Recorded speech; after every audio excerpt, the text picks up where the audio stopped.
महाराष्ट्राची कुलस्वामिनी आई तुळजाभवानी, छत्रपती शिवाजी महाराज, शाहू फुले आंबेडकर, शिवसेना प्रमुख मान्य बाळासाहेब ठाकरे यांना मानवंदना. आता ज्यांनी तडाखेबंद असं भाषण केलं, विशेषतः विधिमंडळामध्ये ज्यांची भाषणं ऐकण्यासाठी सगळ्या गॅलरीच्या फुल होऊन जायच्या. सुनील तटकरे बोलणार आहेत, सगळ्या गॅलरी आतमध्ये सभागृहाच्या फुल होऊन जायच्या. असं एक या रायगडची कोकणातली आपली बुलंद आवाज ज्यांना आपल्याला लोकसभेमध्ये पाठवायचं आहे, ते माझे जवळचे मित्र सहकारी सुनीलजी तटकरे साहेब. अरुण गीतेंच्या सहाय्यानं 2009 मध्ये ज्यांनी मला पाडलं निवडणुकीमध्ये, कोण नाव सांगा मग, कोण असतील? सन्मान्य नातू साहेब, माझे मित्र.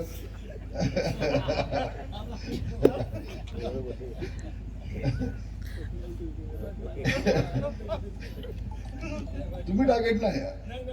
हाँ, आता सामान्य वालों को विषय काफी होना चाहिए, पण हे तुम्ही दोघांनी मिळून पाप केलं त्यावेळेला. सन्माननीय व्यासपीठ, बंधू भगिनी, माता, मुंबईमध्ये कांदिवलीच्या हनुमाननगरच्या कदमवाडीच्या झोपडपट्टीमध्ये झालेला लहानाचा मुलगा मोठा झाला माणूस, अतिशय गरिबी बघितला माणूस मी. शिवसेना प्रमुख मान्य बाळासाहेब ठाकरे यांनी आम्हाला घडवलं, आम्हाला मोठे केले. त्यावेळेला तटकरेजी 80% समाजकारण आणि 20% राजकारण या माध्यमातून जनसेवा ही स्वसेवा हा मंत्र आम्हा सगळ्या मंडळींना शिवसैनिकांना मान दिला. हा मंत्र तुमचा रामदास कदम 1980 सालापासून खेडमध्ये आला, अनेक शाखा उघडल्या. भगवा वादळ या कोकणामध्ये खेडमध्ये उभं केलं आम्ही. 90 मधून मध्ये मला इथून तिकीट मिळाली, आमदार झालो, नंतर आमदार झालो, शिवसेनेचा नेता झालो. हे शिवसेना प्रमुखांचे आमच्यावरती उपकार आहे. माझी पहिली टर्म संपल्यानंतर सुनीलजी एकदा शिवसेना प्रमुखांनी प्रत्येक आमदाराला बोलावलं, तू तुझ्या मतदारसंघामध्ये महत्वाचं भव्य असं काम कुठलं केलं असेल या 5 वर्षांमध्ये सांग. प्रत्येक आमदार त्या कॅबिनेटमध्ये जात होता आणि साहेब प्रत्येकाचा टेप करून घेत होते. माझी वेळ आली, मी गेलो आतमध्ये, मला विचारलं, रामदास 5 वर्षामध्ये तुझ्या मतदारसंघामध्ये तू महत्वाचं काम कुठलं केलंस? मी एवढं सांगितलं, साहेब माझ्या मतदारसंघामध्ये खेडमध्ये कायमच्या हिंदू आणि मुस्लिम दंगली व्हायच्या, कायमच्या SIPच्या घरात बसल्या असायच्या, मोठा वाद निर्माण झाला होता हिंदू मुस्लिम मध्ये. मी मागच्या 5 वर्षामध्ये हिंदू आणि मुस्लिम दोघांमध्ये असा पूल बांधला आणि त्या दोघांना एकत्र करण्याचं काम मी केलं. शिवसेना प्रमुखांनी माझी पाठ थोपडली. तटकरे साहेब 90 सालामध्ये मला मुस्लिम समाजाने मतं दिली नव्हती, सिकंदर दस्तगीरने सांगितलं, पण 95 मध्ये माझ्या विजयाचे शिल्पकार माझा मुस्लिम बांधव होता. हा माझा मुस्लिम बांधव होता. आज लालूभाई आमच्यामध्ये नाही आहेत. अहमदभाई, लालूभाई, कादीरभाई माझे जवळचे भाऊ सांगतो, त्यातले दोघे आहेत, एक नाही आहे आमच्यामध्ये. मला प्रचंडाची साथ दिली, प्रचंड साथ दिली आणि हा म्हणता मी मूल्याचा विकास केला. पहिल्यांदा सुरुवातीला मला सगळे भीत होते, शिवसेनेचा दाढीवाला कोण आहे, आता आपलं काय होईल. मी मूल्यात जाऊन बसलो, 1-1 वाजता बसलो, 2-2 वाजता बसलो, अंगणामध्ये असे बसलो आम्ही मुंक्याला. तर सकाळी 5 वाजता पण बसलो मुंक्याला मी त्यावेळेला पहिल्यांदा. ते पहिला प्रश्न विचारायचे, मी त्याचे उत्तर द्यायचो. आणि मग हळूहळू सगळ्या समाजाला कळलं, होय तुम्ही निवडणुका उभे असता तर एका विशिष्ट पक्षाचे म्हणून असता. आज तटकरे साहेब उभे आहेत. महाराष्ट्राचे नेते, आपल्या सर्वांचे लाडकं व्यक्तिमत्व माजी मंत्री आदरणीय नामदार रामदासभाई कदम, ज्यांनी या ठिकाणी नुकतेच आपले विचार मांडले ते डॉक्टर विनयजी नातू आणि चव्हाण साहेब, बाबाजीराव जाधव, सिकंदर देसनाईक, आमचे जुने मार्गदर्शक दोन्हीच, लंबाई पण आहेत आणि अकबरबाई पण आहे, समधे आहेत.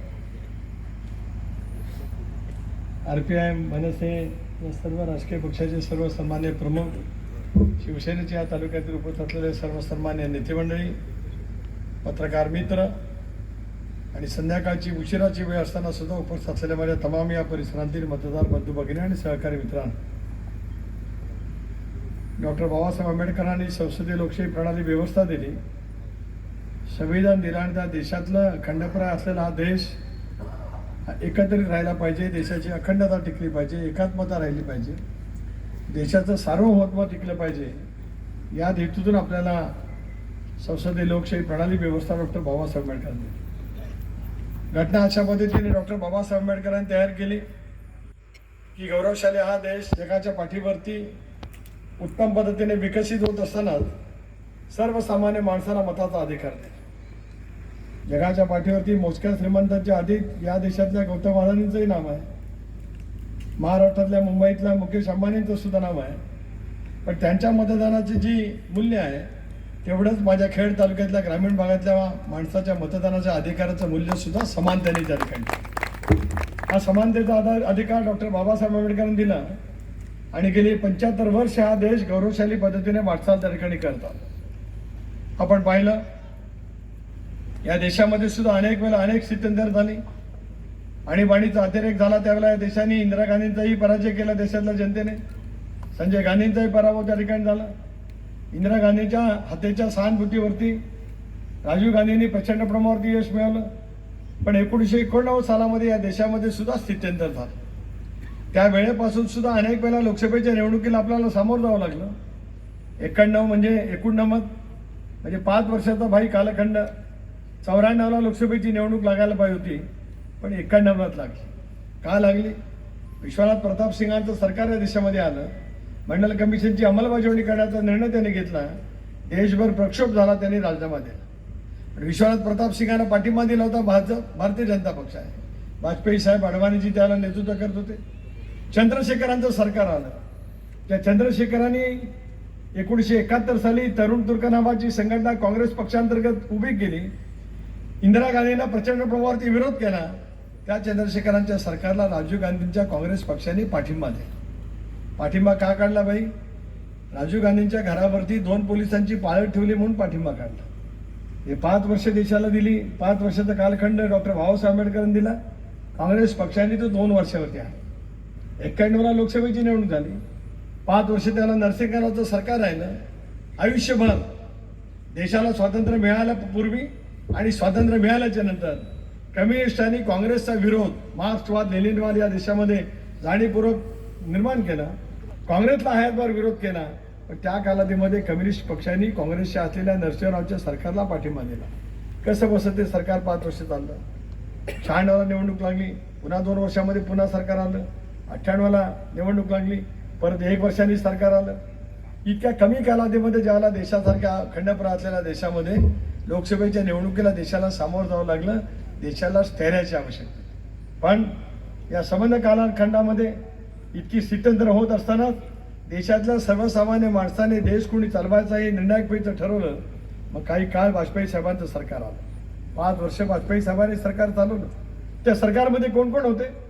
आज ज्या ममता बॅनर्जी नरेंद्र मोदींना किंवा एनडीएला विरोध करतात, रामदासभाई ममता बॅनर्जी त्यावेळेला वाजपेयी साहेबांच्या सरकारमध्ये रेल्वे खात्याच्या मंत्री होत्या. डीएमके आज तामिळनाडूमध्ये प्रचंड प्रमाणावरती आज एनडीएला विरोध करतो आहे. त्या डीएमकेचा पाठिंबा सुद्धा वाजपेयी साहेबांच्या सरकारला होता. नितीश कुमार साहेब सुद्धा त्या सरकारमध्ये मंत्री होते. बिजू जनता दलाने सुद्धा पाठिंबा दिला. काही वेळेला मायावतीने दिला, काही वेळेला मुलायमसिंग साहेबांनी सुद्धा दिला. काही वेळेला मुलायमसिंग साहेबांना मुख्यमंत्री होताना उत्तर प्रदेशमध्ये भाजपचा पाठिंबा त्यांना मिळवता त्या ठिकाणी आल्या. मुफ्ती मोहम्मद सय्यद भारतीय जनता पक्षाच्या वतीने जम्मू काश्मीरच्या मुख्यमंत्री झाले. फारुख अब्दुल्लाचे चिरंजीव उमर अब्दुल्ला वाजपेयी साहेबांच्या सरकारमध्ये मंत्री राहिले.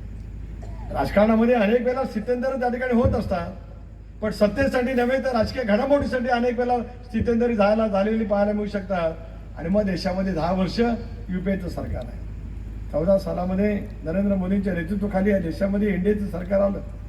गेल्या 10 वर्षामध्ये झालेली प्रगती आपण त्या ठिकाणी पाहिली. भाई अभिमानाने सांगतात, या देशामध्ये ज्या डॉक्टर बाबासाहेब आंबेडकरांनी संविधान दिलं, तो संविधान दिन साजरा करण्याचं कधी काँग्रेसने काम केलं नाही.